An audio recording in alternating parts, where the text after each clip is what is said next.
नमस्ते 12th class student. अभिव्यक्ति और माध्यम का हमारा फर्स्ट लेसन जनसंचार माध्यमों के लिए लेखन। जनसंचार अर्थात जब संचार या जब बातचीत प्रत्यक्ष की अपेक्षा अर्थात आमने सामने की अपेक्षा किसी तकनीकी या यांत्रिक माध्यम के द्वारा होती है, वह जनसंचार कहलाता है। जनसंचार के माध्यम है समाचार, रेडियो, टीवी, इंटरनेट। इनके विषय में आपने +1 क्लास में अच्छे से पढ़ा है, इनके इतिहास के विषय में, इनके कार्यों के विषय में। अब हमारा लेसन है लेखन के विषय में कि समाचार लेखन, रेडियो लेखन, टीवी के लिए लेखन और इंटरनेट के समाचार के लिए लेखन कैसे होता है। सबसे पहले हम पढ़ते हैं जो पहला माध्यम है जनसंचार का, समाचार पत्र। समाचार लेखन 2 प्रकार का होता है, बीट रिपोर्टिंग और विशेषीकृत या विशेष रिपोर्टिंग। बीट रिपोर्टिंग अर्थात अपने क्षेत्र संबंधी बीट रिपोर्टर द्वारा तैयार की गई रिपोर्ट। स्टूडेंट्स, अखबार विभाग में प्रत्येक संवाददाता के अपने अपने क्षेत्र बटे हुए होते हैं, जैसे कृषि, विज्ञान, खेल। इस प्रकार के क्षेत्र से जुड़े हुए संवाददाता अपने अपने क्षेत्र की सूचनाएं एकत्रित करते हैं और समाचार में प्रकाशित की जाती है, वह बीट रिपोर्टिंग कहलाती है। और बीट रिपोर्टर कौन होता है? अपने क्षेत्र विशेष संबंधी रिपोर्ट तैयार करने वाला संवाददाता। बीट रिपोर्टिंग अर्थात जो प्रतिदिन की घटनाएं घटित होती हैं और अगले दिन न्यूज़पेपर में आती हैं या सुबह घटित होकर शाम के अखबार में आती हैं, वो घटनाएं, वो सूचनाएं बीट रिपोर्टिंग कहलाती हैं। एक होती है विशेषीकृत रिपोर्ट, जिस रिपोर्ट में केवल सामान्य सूचनाओं की जानकारी ही नहीं बल्कि सामान्य सूचना को विशेष सूचना बनाकर जानकारी दी जाती है, अर्थात किसी घटना या मुद्दे पर सामान्य लेखन से हटकर विशेषीकृत रूप से लिखी गई रिपोर्ट। बीट रिपोर्ट तो होती है तात्कालीन घटनाओं को सामान्य तौर पर जानकारी प्रदान करवाने वाली रिपोर्ट, और विशेषीकृत रिपोर्ट होती है किसी भी घटना को विशेष ढंग से लिखकर या सामान्य से हटकर विशेषीकृत रूप से लिखना विशेष रिपोर्टिंग कहलाती है।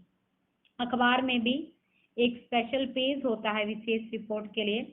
यहाँ देखिए, जैसे दैनिक भास्कर अखबार है, इसमें जो घटनाएं घटित हुई थी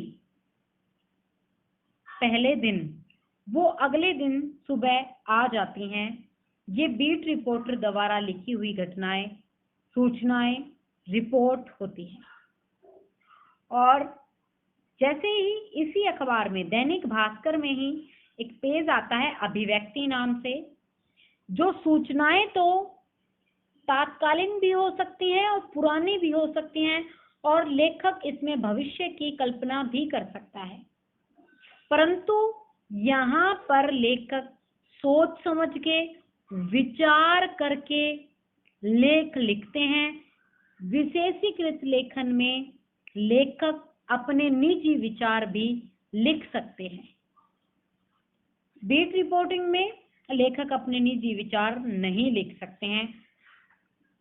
विशेषीकृत को विचार परक लेखन भी कहा जाता है। विचार परक लेखन में लेखक अपनी निजी भावनाओं को लिख सकते हैं। ये था विशेष रिपोर्ट और बीट रिपोर्टिंग। बात आती है समाचार पत्र की भाषा शैली। बहुत सरल होनी चाहिए, प्रचलित सहज शब्दों का प्रयोग करना चाहिए, परंतु ऐसा भी ना हो कि भाषा के स्तर और गरिमा के साथ कोई समझौता किया जाए। कोई गलत अपशब्द का प्रयोग समाचार में नहीं किया जाता है। और सरल इसलिए कि किसी अनपढ़ व्यक्ति को भी समाचार पढ़कर सुनाया जाए तो उसकी भाषा इतनी सरल हो कि अनपढ़ व्यक्ति को भी भाषा शैली समझ आए। और 90% समाचार पत्र की शैली होती है उल्टा पिरामिड शैली। उल्टा पिरामिड शैली में सबसे पहले इंट्रो, बॉडी और समापन। हम जानते हैं इंट्रो क्या होता है। मुख्य तत्व को आरंभ में लिखना। समाचार में या किसी खबर में मुख्य खबर को सबसे पहले लिखना। बॉडी अर्थात विस्तृत रूप। दूसरे नंबर पर घटते क्रम में समाचार का सूचना का विस्तार पूर्वक लिखना बॉडी कहलाता है। और समापन में अंतिम पंक्तियों के साथ समाचार को उचित ढंग से समाप्त कर दिया जाता है। जैसे हम यहाँ पर देख सकते हैं, एक खबर है, केंद्र सरकार ने कहा खबरों का वितरण लॉकडाउन में जारी रहेगा। यहाँ पर देखें कई विद्यार्थी ये ऊपर की जो पंक्तियां होती हैं इसको इंट्रो मानते हैं। ये इंट्रो नहीं है, ये मुख्य हेडलाइंस होती हैं समाचार की। यहाँ पर देखें इंट्रो अर्थात मुख्य खबर जो थी वो शुरू में ही बता दी गई है। खबर का पूर्ण रूप से इंट्रो दे दिया गया है, परिचय दे दिया गया है कि कोरोना वायरस से देश भर में रविवार को 9 मौतें हुई। ये न्यूज़पेपर मार्च का है, इसलिए पुराना अखबार है। यहाँ पर इंट्रो, फिर बॉडी में पूरा विस्तार पूर्वक इस खबर को बताया गया है। और समापन अर्थात अंतिम पंक्तियों के साथ ढंग से किसी भी हम कहानी लिखते हैं, नाटक लिखते हैं, कोई न्यूज घटना, आप पर्सन के जब उत्तर भी लिखते हैं स्टूडेंट्स, तो निष्कर्ष देते हुए उत्तर को समाप्ति की ओर ले जाते हैं। वैसे ही समाचार में भी किया जाता है। ऐसे नहीं कि खबर को बिना तरीकेबद्ध से खत्म कर दिया जाए, तरीके से समाप्ति की ओर ले जाया जाता है, वो समापन कहलाता है। अर्थात 90% समाचारों की शैली इंट्रो, बॉडी और समापन।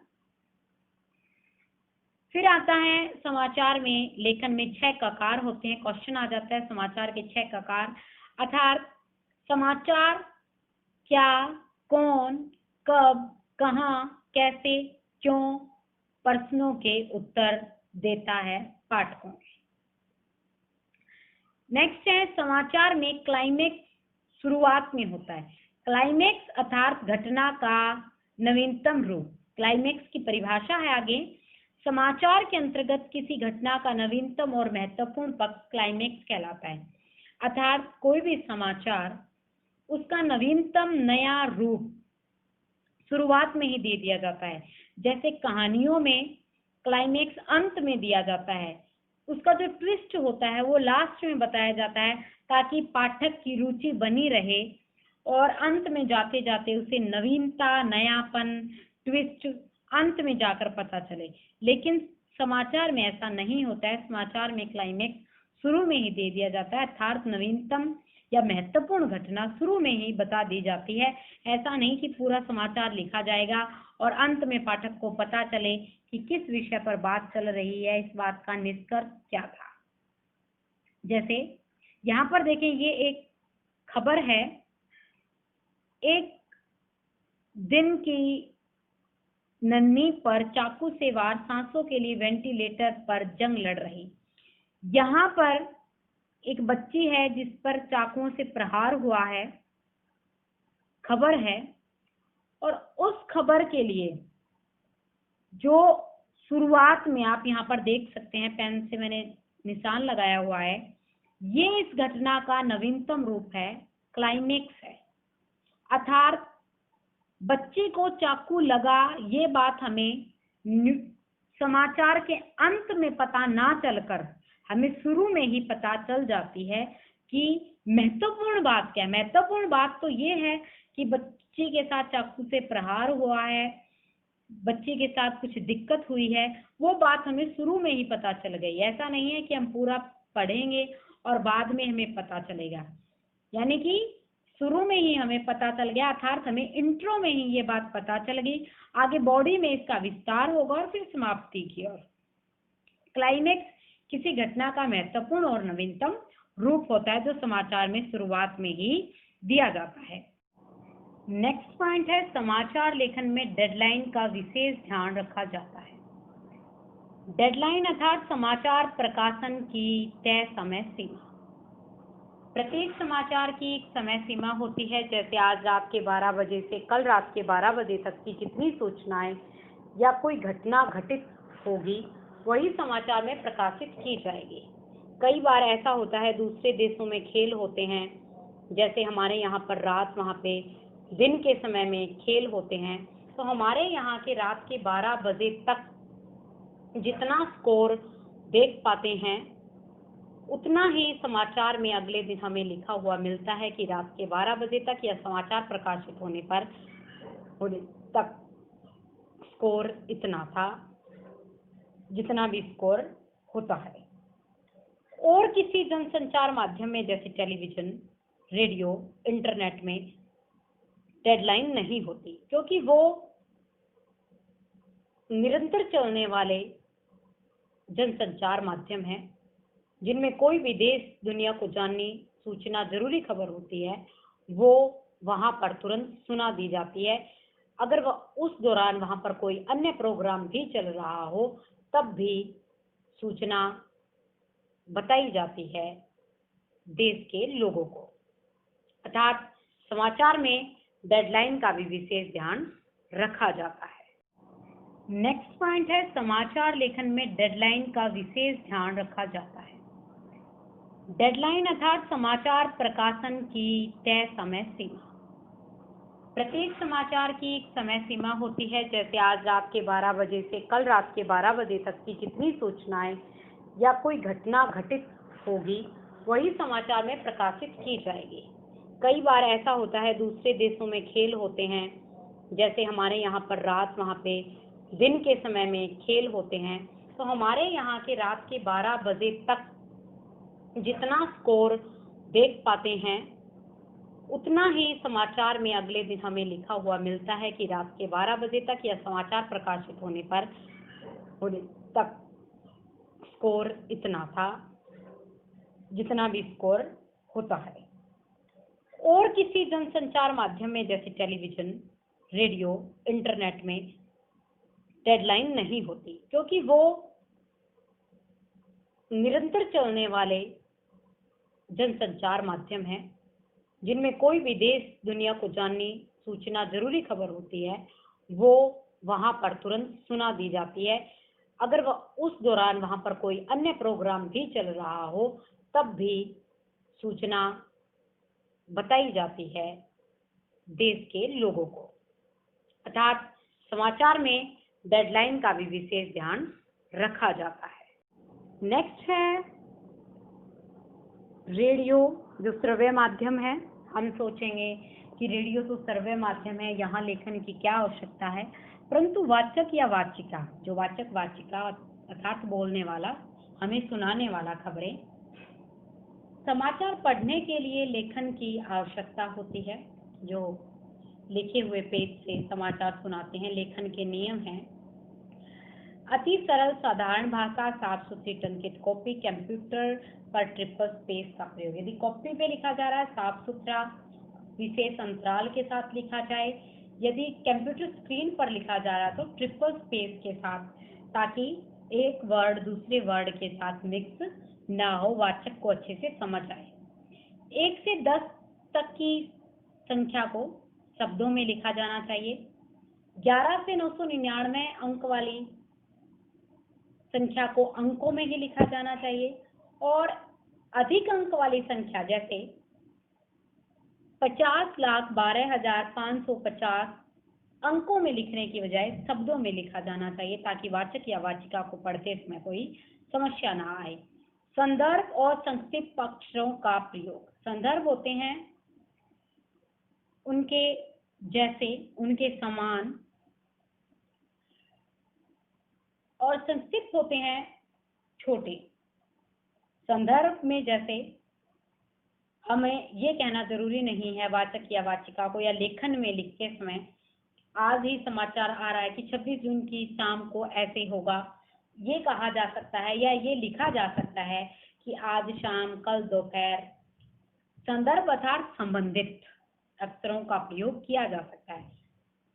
संक्षिप्त जैसे जो प्रचलित संस्थाएं होती हैं जिनके नाम शॉर्ट फॉर्म में भी अगर बोले जाएं तो वाचक भी समझ सकता है और जो श्रोतागण है उन्हें भी समझ आ सकता है। जैसे पंजाब नेशनल बैंक को पीएनबी बोला जाए तो अधिकतर श्रोतागण इसको समझ जाएंगे, समझने में कोई दिक्कत नहीं होगी और वाचक भी लिखे हुए को समझ जाएगा। वो संक्षिप्त अक्षर भी बोल सकता है और वो उसे विस्तृत रूप में भी बोल सकता है। ये थे समाचार रेडियो लेखन के नियम, किस प्रकार रेडियो लेखन के लिए शब्दों का प्रयोग किया जाना चाहिए। सरल भाषा प्रत्येक जनसंचार माध्यम का महत्वपूर्ण गुण है। थर्ड है टेलीविजन, जो दृश्य श्रव्य माध्यम है। टेलीविजन खबरों के लिए लेखन भी रेडियो की भांति ही, लेकिन टेलीविजन में स्क्रीन पर दिखाई भी जाती हैं तस्वीरें घटनाओं की और एंकर द्वारा, एक ड्राई एंकर होता है जो हमें सूचनाएं बताता है और चित्र आने तक भी दर्शकों को बांधे रखते हैं। ब्रेकिंग न्यूज तुरंत बताई जाती है, जल्दी में लिखी जाती हैं सूचनाएं ताकि दर्शकों को जल्द से जल्द बताई जा सके और हर समाचार न्यूज चैनल की कोशिश रहती है कि वो सबसे पहले न्यूज दर्शकों के सामने लेकर आए। लिखित खबरों के शब्द पर्दे पर दिखाई देने वाले दृश्यों के अनुकूल होने चाहिए। जैसे दृश्य दिखाए जा रहे हैं वैसे ही एंकर द्वारा बोला जाए या वैसे ही शब्द लिखने चाहिए लेखन सामग्री के दौरान। भाषा सरल, स्पष्ट, संदर्भ और संक्षिप्त अक्षरों का प्रयोग टेलीविजन लेखन के दौरान भी किया जा सकता है। साधारण से नियम है टेलीविजन के भी रेडियो की भांति। फोर्थ और इम्पोर्टेंट और प्रचलित माध्यम जो इंटरनेट माध्यम है। इंटरनेट पत्रकारिता लेखन में भी सामान्य भाषा क्लाइमेक्स शुरुआत में ही होती है। हर समाचार में चाहे वो इंटरनेट समाचार हो, टेलीविजन समाचार हो, रेडियो समाचार या समाचार पत्र मुद्रित माध्यम वाला हो, प्रत्येक में क्लाइमेक्स शुरुआत में और डेडलाइन केवल समाचार पत्र में होती है।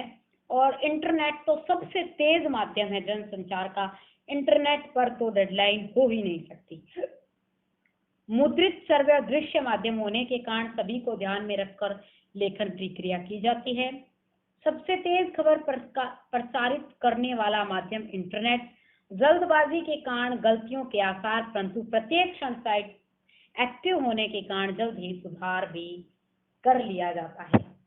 इंटरनेट पर सबसे तेज सूचनाएं प्रसारित की जाती है और इंटरनेट पर तीनों ही उपलब्ध हैं, मुद्रित भी, श्रव्य भी और दृश्य भी। इसलिए तेजी से प्रसारित करने के कारण कई बार गलतियों के आसार भी हो जाते हैं लिखते समय, परंतु साइट्स एक्टिव रहती हैं 24 घंटे तो तुरंत ही उसको ठीक भी कर लिया जाता है। ये थे स्टूडेंट सामान्य जानकारी हमारे चारों जनसंचार के जो माध्यम हैं उनके लेखन से संबंधित। स्टूडेंट इसे अच्छे से पढ़ें, समझें। धन्यवाद।